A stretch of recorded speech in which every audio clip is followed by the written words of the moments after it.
1947 ಸರ. Good. ನಮ್ಮ ರಾಷ್ಟ್ರೀಯ ಪಕ್ಷಿ ಯಾವ್ದಪ್ಪ? ನಾವಿಲ್ರಿ ಸರ. ನಮ್ಮ ಕರ್ನಾಟಕದ ಮುಖ್ಯಮಂತ್ರಿ ಯಾರಪ್ಪ? ಸಿದ್ದರಾಮಯ್ಯ ರೀ ಸರ. ಸೂಪರ್ ಬಸ್ಯ, ಮಸ್ತ್ ಹೇಳ್ದಿ. ಹೋಗ್ ಕೂತ್ಕೋ. ಥ್ಯಾಂಕ್ಸ್ ರೀ ಸರ.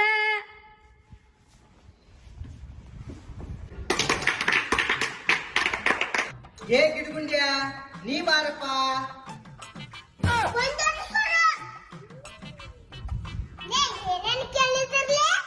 ಏನಿಲ್ಲ, ಬಾಳ ಎಜುಕೇಶನ್ ಕೇಳಿದ್ರು ನಾಲ್ಕು ಎಲ್ಲ ಹೇಳಿದಪ್ಪ. 1947 ನಾವಿಲ್ಲೂ ಸಿದ್ದರಾಮಯ್ಯ.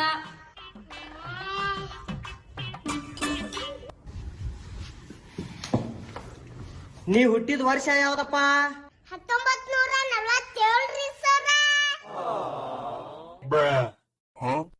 ರೈತ ಗಳೆ ಹೊಡ್ಯಾಕ ಯಾವ ಪ್ರಾಣಿ ಉಪಯೋಗಿಸ್ತಾನಪ್ಪ? ನವಿಲ್ರಿ ಸರ. ಅದು ಹೋಲಿ ಬಿಡು, ನಿನ್ ಹೆಸರೇನಪ್ಪ? ಸಿದ್ದರಾಮಯ್ಯ